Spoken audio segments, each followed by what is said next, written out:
Good evening and salutations, my GH fans. You know what? Let's start off with the trial because, at this point, I sound like a broken record. Okay? Sound like a broken record. I've been saying this from jump. Okay? I've been saying this from jump. So anyone that actually thought that Spencer's testimony was going to sit there and change the ties or anything like that, um, you were wrong. You were really wrong. And I was right. um, Specifically when he does out himself, as far as I was with Trina when this alleged email got sent. So I know that she couldn't have did it because I was with her during the whole time, and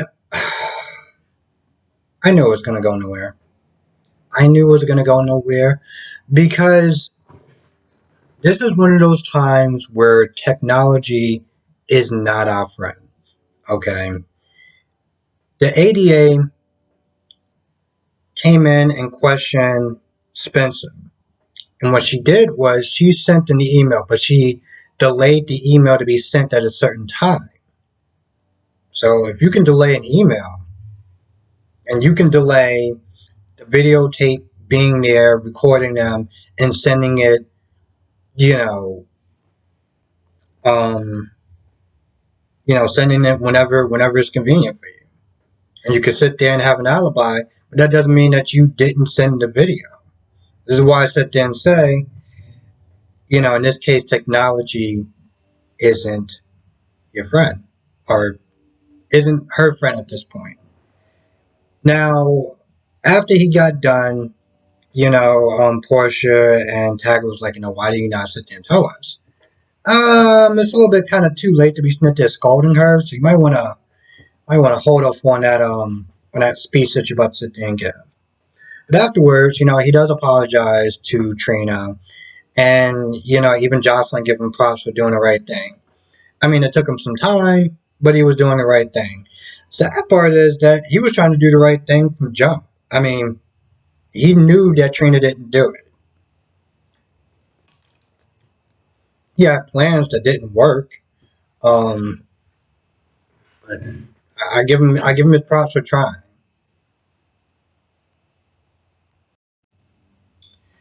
Now, while they're at the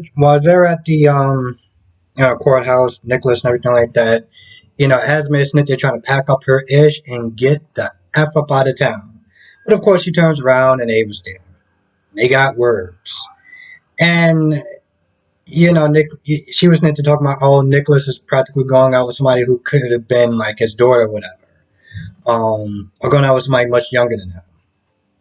And of course, Esme knew a lot about Ava's past. So they're talking about, don't talk about, rocking a cradle or, chasing people that are younger than you. Like you did that with Morgan. And then you slept with his father. So let's not sit there and start throwing stones. They go back and forth, and after a while, Ava's like, "Yo, listen, this is personal. The whole, the car on fire. Like Spencer didn't plan on taking it that far. He definitely didn't sit there and taking, Kiki's hospital badge to cause her pain. She was like, this feels personal. Why are you coming at me so hard for? Like, what did I do to you?"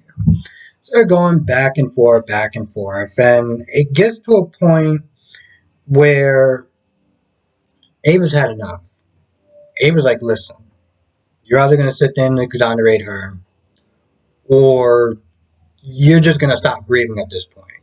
Like, I'm not playing games. Um, Now, of course, Esme being the sociopath that she is, she's going to sit there and call her bluff. She's going to call her bluff.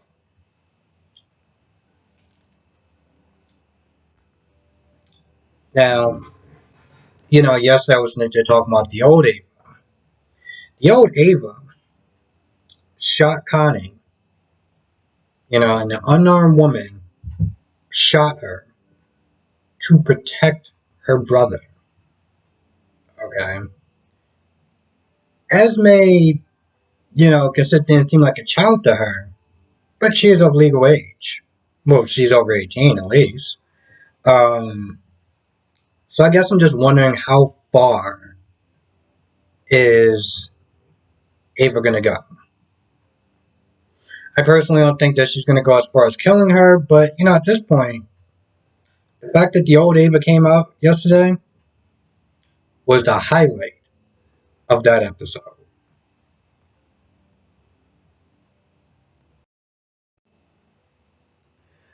I think Brando's getting to a point where he's just tired of Sasha's ish.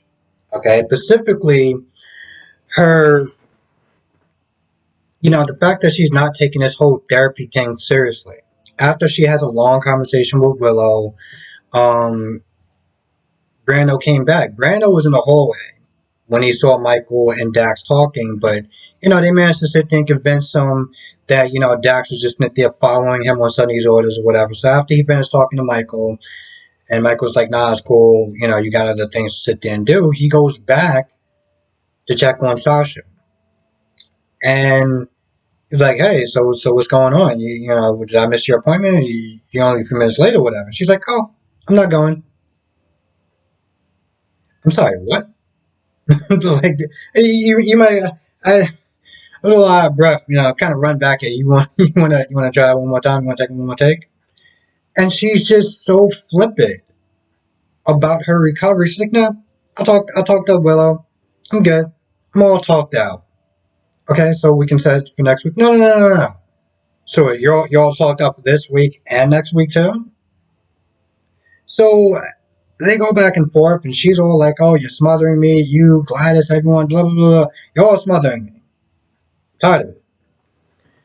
And Brando gets to a point, he gets so mad, he's like, listen, somebody has to sit there and take control of your life because you clearly have no problem effing it up. And the thing is, with Brando, he's not just talking from a husband point of view, he's talking from a former addict point of view. So when he's not there telling these things as far as, listen, you can't just snap your fingers and just decide, oh, you know what, listen, I'm just a little kind of tired. I really feel like doing it today. That's not how that works. That's not how addiction works. And that's not a way to, I wouldn't sit there and say get over it, but like get to a point when you can handle it better. Because every day is to stay sober is a triumph. And so he's trying to talk sense into her. And she's all like, "No, I don't want to do anything. I don't want to go home. I just want to be left alone." And she just runs off and is like, "Bro, listen, this chick is a headache." Here's the thing. It's not that she's a headache, but what she's doing is, I get that marriage is supposed to be a give and take. Okay. And when somebody's down, for better or worse. But at what point does it get, like, it shouldn't get to a point where it's dragging both y'all down. Especially, this isn't like infidelity or anything like that. This is something that he struggles with every day. Okay, and every time that he's in there dealing with Sasha's addiction and everything like that, it's just one more day that he has to try extra hard to fight off his own addiction. The worst thing, the second worst thing that can sit there and wind up happening to him is that he can have a relapse because of her, and she's not worth it.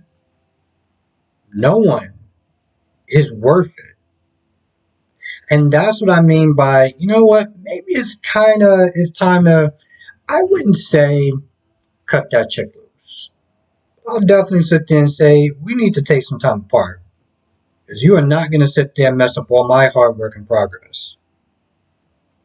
You know, take a step back. Because you can't fix somebody if they're not ready to put in the work and try. And the more he keeps doing it, the more pushback he gets, the more stress he gets, the more closer that he is at some point going to go over the edge.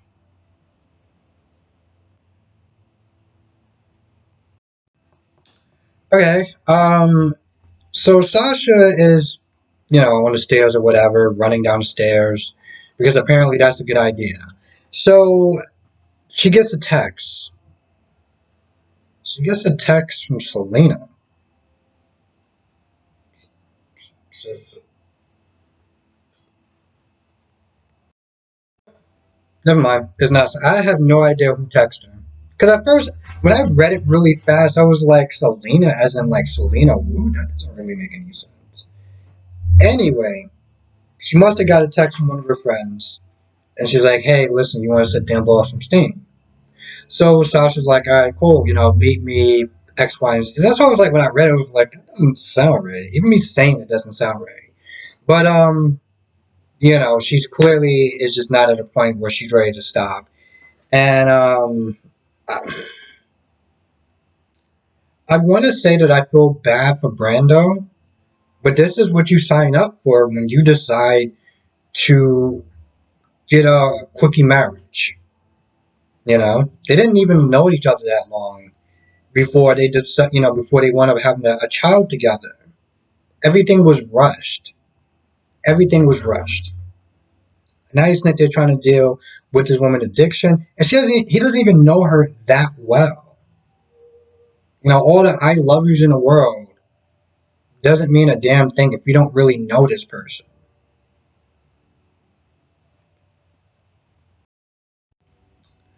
Willow continues to lie to Michael because reasons. Okay. Michael, I kept listening to sounds like, Willow's not there and lying to Michael, and this is wrong, this is BS and everything like that. And Michael is technically lying, sort of, to Willow. Yeah, the animosity is there, but she doesn't know that he has literally planted, you know, somebody in his organization to take him down, to take down Wiley's grandfather. I'm pretty sure she'll probably have a couple of objections to that. So they're both lying to each other, but the difference is one's about her health, the child, and when he's talking about things like we can be there from the start, we can sit there and be there from the beginning and to the end and everything like that, and she's just like not saying anything, and she has that stupid little worried look on her face, and it's stupid. Okay, it's just dumb. There's no other words I can sit there and describe it. It's just dumb. Um, at some point, Michael does want to talk to Dax, and Dax is like, listen, Brick he doesn't really seem like he trusts me. He's going to do a background check. And Michael's like, nah, that's a good thing. Now, Dax was well, before that, Brick was there talking to Sonny, talking about the East Coast or West Coast or somebody calming their ish down a little bit. But he kind of said he was like, it's not over. But he was talking about candidates to sit there and try to replace Jason. Replace Jason. I know that when Sonny is like, I found a good candidate to replace Jason, I get that you can't replace Jason. Okay? That's just bottom line. You cannot replace Jason. Even the people that probably don't even like Jason, you can't replace him. But he needs somebody to sit there and handle, you know, sticky situations, even being the fallback guy. I mean the fall guy. It's like I found a guy. Talks about him a little bit. Dax meets up with him. And right off the bat, Brick is like, I'm not gonna lie, there's something about this guy I don't really like. He seems too cocky and arrogant and just full of gusto. Just not really feeling him. So he says he's gonna do a background check. Um, don't know what the hell that's actually gonna do, but whatever. At the end of the day, the guy's record could be spotless, and he could still sit there and flip one side, which obviously that's the plan. But when Mike was sitting there talking about the last person to try to do it, or he was sitting there thinking about Dante, and I'm like, the thing about Sonny is that he's the mobster with a heart of gold. You know, he's the guy that even the PCP is, the Port Charles Police is like, you know what? Listen, as much as we don't like Sonny, Cyrus, Anthony Sakara, Alcazar, Faith Roscoe, they're all a hell of a lot worse. Okay? This guy, at least he keeps the drugs keeps the drug off the streets, keeps the violence to a minimum, and this is why he's in the good graces of a lot of people, even though they know what he is and they know what he does. And I wouldn't be too surprised is that at the very least, the Dax does have a bit of second thoughts. I mean, how could you not? He's Sonny. He's the guy that can sit there and have charisma and there's a reason why so many women in his life have been lining up to defend him. Okay, and it's not because of his looks, but because of how they feel about him, what he brings out, or the soft side that they see in him. This is something that Jax has been having issues with for years, and have called out damn near every single woman that Sonny has had to deal with, or been with. After the trial is over, Nicholas was like, "Oh, son, I gotta sit there and talk to you." Nicholas is gonna sit there and give Spencer the same BS excuses that he gave, Ava. Oh, she seduced me. It was all her fault. She manipulated me. Bro, she is literally damn near jailbait. You're a grown ass man. None of that adds up to me. Okay? And before I go, well, there's a couple of things. One, Sasha and Willow was sent to talk about Harmony's death, and, that she wasn't high or anything like that. Now, you got Felt and Smolster that they're trying to prove otherwise, and, how is Willow going to sit there and feel then when, they come up with some fake evidence or whatever that says that she did, um, hit Willow with the car. I mean, hit Harmony with the car while she was high. That's obviously going to change something. But I just kind of look at that and I'm just like, even if she wasn't high, she still hit your mom with the car. And you're just all like, no, that's cool. She ran out of nowhere. It wasn't your fault. I forgive you. You just sit there and forgive somebody for something like that. I don't give a damn if it was an accident or not. You know.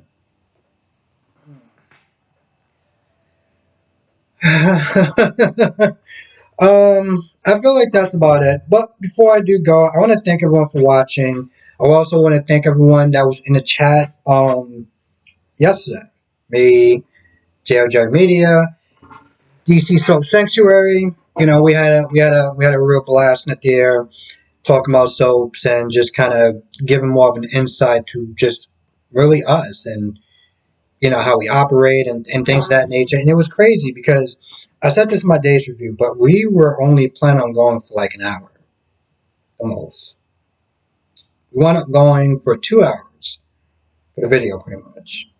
And then we did another 30 minutes, just in the theater, just talking about soaps and things of that nature.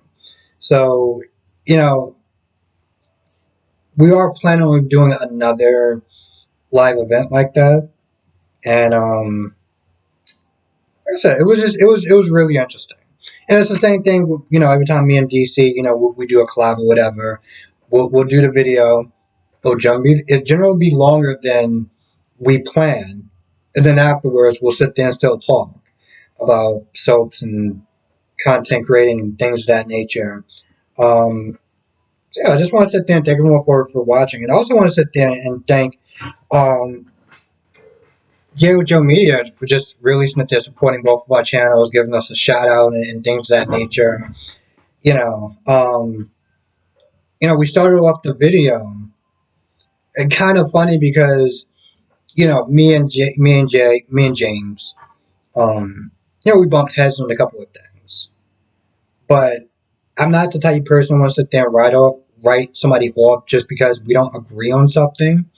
I was like, listen, let's sit there and have a talk. Let's sit down and just discuss some soaps or whatever. It'll be pretty fun, and since our opinions sometimes differ, it'll be interesting. Um, and throughout that conversation, I actually grew more respect for him and what he does, and just all the different stuff that he's had to deal with. Um, and just again, for Smith, supporting other creators. So it's out. I think the video came out a couple hours ago. I know it's like 2 hours, but it was a really good talk. Um, so I definitely highly recommend it. Watch the video because it was a good video. It was a good video. Anyway, with that being said, I think that's pretty much about it. At least at the pinnacle of everything that happened that I can sit there and think of. And so yeah, with that being said, I'm gonna go. I want to thank you for watching. Be safe, and I will see everyone in the next video. Have a great weekend. I forgot it's Friday. Have a good weekend, safe weekend, and I'll see you in the next video.